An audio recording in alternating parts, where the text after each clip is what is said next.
Alors, on est ici avec Léonard à EasyCash. On fait de la pub, hein. C'est notre super futur sponsor. Et la question que je lui posais, c'était qu'est-ce que je choisis comme type de machine si je veux faire, par exemple, juste un petit serveur pour héberger un nœud d'unitaire, donc pour faire tourner la monnaie libre. Qu'est-ce que tu me conseillerais comme machine pour démarrer?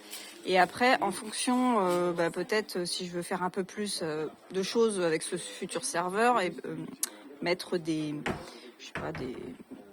services ou faire un NAS. Enfin, vas-y, explique-moi ta science. Comment tu conseillerais quelqu'un comme moi qui veut installer une machine en auto-hébergement pour faire du service et auto-héberger quelques trucs, quoi. Alors, il y a par exemple ici des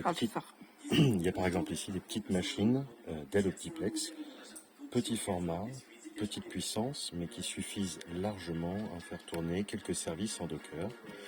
On peut rajouter un peu de stockage, mais ce ne sera pas son but premier. C'est largement assez puissant pour faire tourner donc le nœud d'unitaire, un Nextcloud, quelques services de vidéo, mais toujours donc problème de quantité de stockage.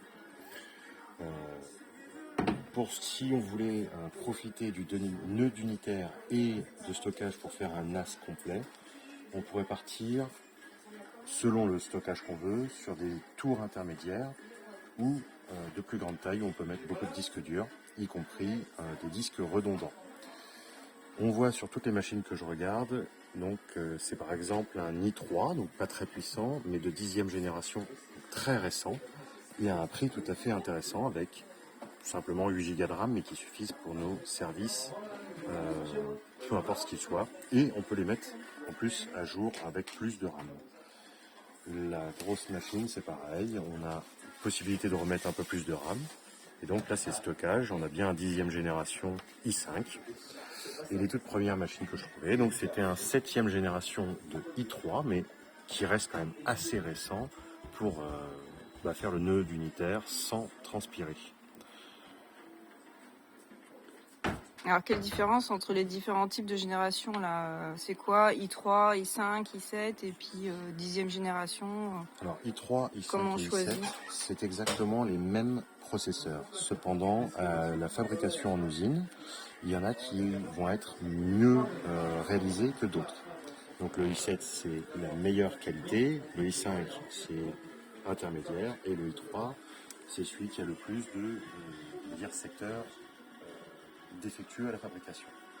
Mais à la base, c'est vraiment le même processeur. Après, 6e génération, 7e génération, 8e génération, 9e génération, 10e génération, c'est forcément la puissance avec la date de fabrication plus récente. Donc là, en 2025, on est rendu à quelle... 14 ou 15e génération. 14 ou 15e génération. Donc, si on veut faire un petit serveur, je déconseille les 4e, 5e génération. À partir de la 6e génération, on commence à être sur un rapport puissance-énergie assez intéressant. Et tout ce qui va après est assez intéressant. Mais surtout, machinalité, c'est ces petites machines qui ont l'air très bien, compactes et tout. Donc, c'est génial, hein, c'est petit, ça prend pas de place. Sauf que ce sont des ailerons. Et les ailerons, en fait, ça ne sert à rien. Donc c'est des petites machines pas chères, certes, qui prennent pas beaucoup de place, mais ça ne vaut vraiment pas l'investissement. Et par rapport à un Raspberry Pi ou un truc comme ça, Alors, pour faire vraiment par rapport à un Raspberry Pi, celui-ci sera plus puissant. Il consommera quand même autant, je pense, presque, qu'un i3 de 7e génération ou qu'un i3 de 9e génération, 10e génération qu'on a ici.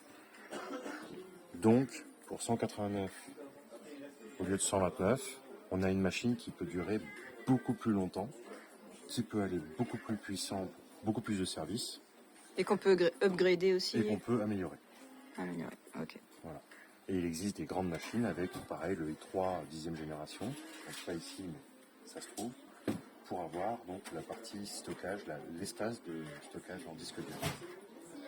Après, j'ai envie de montrer la super machine qui est magnifique là. Elle est trop trop belle. Alors moi, je suis un peu une barbare au niveau du boulot. J'ai quoi, un i7 9e génération. 9e génération avec 48 Go et en fait je l'explose parce que je fais de l'encodage Zoom après des visios et puis j'ai beaucoup de navigateurs avec beaucoup de trucs en cours, de vidéos, de YouTube, d'applications en SaaS. Et bref, ça consomme beaucoup. Je sais pas si je peux tourner la caméra. Donc c'est Léonard qui va prendre la caméra pour que je me montre un petit peu.